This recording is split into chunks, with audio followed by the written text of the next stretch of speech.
So that was fun. I did this whole video, had it all laid out and recorded, and I was like, there's really no audio. It's really faint. I found out that the mic cord was disconnected by like just that much.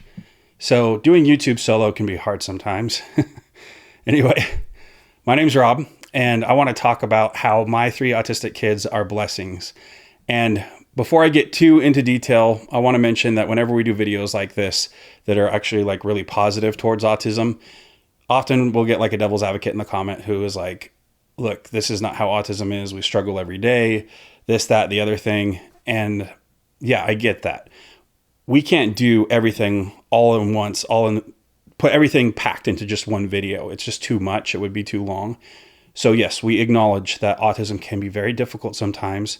If you watch some of our other videos, we don't sugarcoat how autism can be and some of the challenges and struggles associated with autism. But having said that, we want to end things on a positive note for our whole channel and help people understand that even though they deal with these struggles and have these things going on in their lives, there's an awful lot of positive to be had from being on the spectrum. And I know it varies from person to person, right? Because it is a spectrum. But having said that, we want to help be advocates for people on the spectrum. So with that out of the way, we understand that there's always exceptions. We want to talk about how our 3 boys have been blessings in our lives. And to start out, I want to say the way they communicate love is one of the ways they've been a blessing in our lives. Starting with our oldest, he actually doesn't like a lot of physical contact. He leans away from people. If they get too close to him, he likes to have that bubble, right? That a lot of autistic people do. And so it can be very difficult because both Brittany and I's love language is physical contact. We love to give people hugs and, touch them on the shoulder. Hey, how you doing? That kind of thing. But for him, it's just the opposite. What he likes to do is spend time together and to talk, right? So it's really nice because it teaches us to shut out all of the outside distractions, which there is a lot in our world, especially for someone on the spectrum, because they can get so easily distracted with the TV in the background, with phones, with people talking in a restaurant, just the ambient white level noise going on in the background. And it's taught us to really just go to a place or to create a space that's so quiet and focused that we can just, hyper focus on his needs and what he wants to talk about, even if it's just like trivial stuff. Like he wants to tell us about the new Lamborghini Aventador. I think that's how you pronounce it. The one I know how to pronounce is Aventador. So if he wants to talk about the Aventador SVJ, for example, we can just focus on him. He feels loved and we feel like we're giving him love. And so he teaches us to shut out so many of those distractions in the world. We'll go on a walk with him or we'll take him on a car drive. With our middle son, Connor, he also likes to spend time together, but it's usually focused on a project. So it's not so much like one-on-one, him talking to us. He wants to show us something. So that could be a level in Minecraft that he's built. It could be something like a Lego thing that he's put together, some kind of engineering project, a stop motion animation that he's worked on. He absolutely loves showing us projects that he's worked on and things he's accomplished. And when we spend time showing him that we're interested in those things, he certainly feels loved. The way he expresses it back to us is through gratitude. He'll say things that just kind of blow my mind, coming from someone his age, like, Mom, Dad, I've seen the sacrifices you make. I've seen how much, money it takes in this world with inflation and everything. And I'm so appreciative of all the hard work you guys do. And I'm just like, where's this coming from, man? You're a kid, but thank you, and it's wonderful to hear of his gratitude. And with Alistair, he very much speaks Brittany and I's love language. He's a cuddler. He loves to just come up next to us and make cute little noises and, just curl up into a ball and, just a little ray of sunshine. And we understand that. But at the same time, he's even way more upbeat than Brittany and I are when it comes to that kind of thing. I love how he can just, if something goes wrong, right, and he gets really upset about it, and it's really hard a lot of times for people on the spectrum too, where they might overreact. It seems like they overreact to things. A recent example would be he was playing Zelda Tears of the Kingdom, and you guys may have seen that video where we got that for them. He loves the game, and he's building all these amazing different things within the game and engineering things, but he got stuck on like this sky island, and he started freaking out because he kept dying because it was cold and he didn't have winter clothes for Link. And so he just kept dying over and over and over again. And I had to go in there and show him how to get off the island and everything. And rather than fixate on it, rather than just staying upset, and angry towards the game and like, I give up on this, I quit, he was just like, oh, okay, thanks, Dad. And that's how he is with interactions with people. If they upset him or if they say something rude or mean, he's just so quick to forgive and just move on. And I wish the world had more people like that, where instead of holding grudges, instead of staying in like the bitterness zone, he's just like, well, say la vie, right? Like, stuff happens. I'm sorry that happened. And he'll say sorry too. It's not like he just brushes past people's feelings. He'll say sorry, like, oh, I'm sorry. But then he'll move on. He'll just cut all the bad stuff out and just say, it happened. It was bad. I'm sorry. Moving on. And I love that attitude. And I think more people need to have that in the world, because we're a world that's just full of grudges, full of spite and canceling and hating other people and holding on to just poison. Alistair is the exact opposite of that, and I love him for it. So what else can I tell you? How they've been a blessing. And I know this might sound like a negative, but I promise it's not. Sometimes trials can be turned into great blessings. One of the things they have taught us is how to be patient in different ways. And I know that sounds, again, like a negative, but what I mean by that is, like, so Ian, for example, sometimes he'll say things on repeat. He'll just say the same things over and over and over again. Well, I can see that as a negative thing. And sometimes I do. Sometimes I run out of patience and I'm like, you've told me this like 100 times, dude. I don't know what you expect, like a different reaction, because I have the same reaction as I did before to what you've told me, except now I'm a little bit burnt out, right? I've heard this so many times. And as someone who doesn't like to hear the same information over and over and over again, I mean, maybe like 2 or 3 times just to get it into my mind, because repetition brings conviction, right? But after that, I'm like, okay, I'm done. I'm ready to move on to the next thing. And Ian just stays there and just keeps saying the same thing over and over. What this has taught me how to be patient is, what do I do, right? Because I do that sometimes to people. I don't even realize it. I'll say something that's the same thing, or I'll tell them a story they've already heard a million times. And rather than saying, oh, geez, Rob, I've heard this before, and get upset about it, it's just like, oh, yeah, that's interesting. Uh-huh. Yeah. And they're kind about it. And then, we just move on to the next thing. And, my wife's really good at that. When I say something, that's repetitious that she's heard before, she'll still be nice about it. I'm not as nice. She'll say something. I'm like, oh, hon, I've heard that story before. And she's like, yeah, maybe you have, but just listen anyway. Like, I'm just talking, it's not a big deal to hear the same thing over and over. But so Ian has taught us that it's okay sometimes to be repetitive and to hear things over and over again. And if nothing else, it'll stick in your mind, right?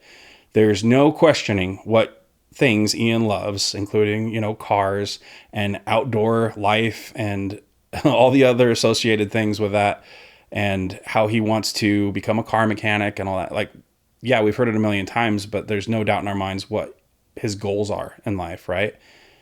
Now with Connor, he's taught us to be patient in the sense that sometimes he just doesn't understand things and he gets really upset by it. That helps teach me, like, to be patient when someone's trying to learn, when they're trying to grow and develop. Some things don't stick right away. And I certainly can relate to that. There's times I've been in math class, for example, and I remember what a nightmare that was for me as a kid. And I'd be there with my hand up in the back of the class, and the teacher's like, oh, geez, Rob's raising his hand again because he doesn't get it. And they just kind of brush past it and move on. And I'd be like, well, I don't understand this building block, so how can I get to this building block? Because, you have to understand the basics before you can move on to the more complex mathematical equations, right?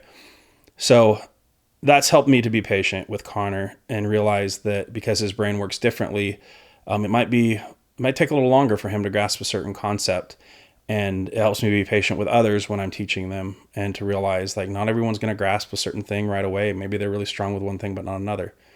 Alistair, the way he teaches me patience, he can get into things, right?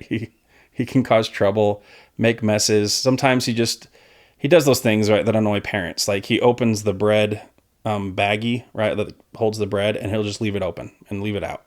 And he'll just leave messes everywhere. And he teaches me how to be patient with him, and telling him, how do you fix this problem? How do you clean up this mess? And he'll get really upset by it. He'll scream, I don't want to do it. And it teaches me a lot of patience on how to interact with him when he just doesn't want to clean up things. That's his big thing. He just doesn't care. And it's helped me as a parent be patient and realize that I don't get to things right away. I don't get to some things that I should. Sometimes I procrastinate and I need to clean up things and, do stuff like that. And again, I know these sound like I'm turning negatives into positives, but that happens a lot in life, right? Something that's negative can develop, a weakness can develop into a strength. And my boys have taught me that. One thing you've heard me talk about before is how some of their strengths in terms of Ian and his honesty. You've heard me talk about that a little bit before. Connor and just how smart he is, just how his thirst for knowledge. And Alistair, just how bright and upbeat and how he just wants to make others happy. When he sees others that are down and sad, he immediately rushes in to cheer them up. So starting with Ian and his honesty, I've joked before that if he takes one cookie too many, he'll tell us, right? One cookie too many out of the cookie jar. And he is super honest with things. He is super willing to address faults, and he wants to fix them. He just wants to be the best person he can be. And to a fault, really. I mean, he can be a perfectionist, and it really eats him up inside. And we keep telling him, just give it your best shot. No one's going to hold it against you. As people who believe in God and our faith, he sometimes just beats himself up and like, well, I'm not perfect and I'm not going to I want to be perfect in this life. And we keep telling him that's not what we teach. We teach that you just do your best, give it your best shot, and the Lord's going to make up all the difference, which is the biggest part, right? Like your little efforts, our little efforts, the world's efforts are very minuscule compared to what the Lord can do. And we just try to keep him in that mindset. Like, just keep moving forward. It's okay. God's got your back, and this is all going to work out. You just need to give it your best effort. And it's really hard for him because he sees things in black and white, right? Like either you're all good or you're all bad. And I was like, no, Ian, people are gray. People are all over the place. Sometimes they're strong, sometimes they're weak. And as long as people are giving it their best shot, they're going to be fine. And so he really, really struggles with that, but he also does his best to be honest and upright and have integrity. And that's something in this world is severely lacking, is integrity. And there's so much hypocrisy in our world, people who will get mad at people for doing one thing, but they'll just go around and do the same thing. And Ian is not that way. Very hyper-focused on trying to be the best person he can be. And in a way, sometimes I think the world lacks that, right? And I think too much perfection can lead to unhealthy habits, right? But our world has swung the pendulum so far the other way, which is like, I'm just going to show up to Walmart in my pajamas and be lazy, and I don't have to work except for maybe like 10 hours a week. And, like just this super lazy mentality in some people. And Ian is very driven, and I love that about him. Connor, obviously his thirst for knowledge. He loves to study. He's been playing the piano. He loves outer space. He loves studying about outer space. He's doing stop motion animation. He wants to work already. Like he's frustrated with school because he just is like, okay, well, I can work now and I can make money now. And we're like, whoa, hold the phone. Okay. There's like child labor laws and stuff. Just, put your foot on the brake a little bit and get through the basics so you can be really great when you want to go out into the workforce. And so his thirst for knowledge has been wonderful. And with Alistair, of course, bright beam of joy, super happy. And like I said, when other people are down, he'll rush in to cheer them up. And he just loves to smile and giggle. And that means everything to us right now, with the way things are in the world, with how difficult things can be on the spectrum, to have a child who we didn't plan on come into our lives and just do everything in his power to cheer people up.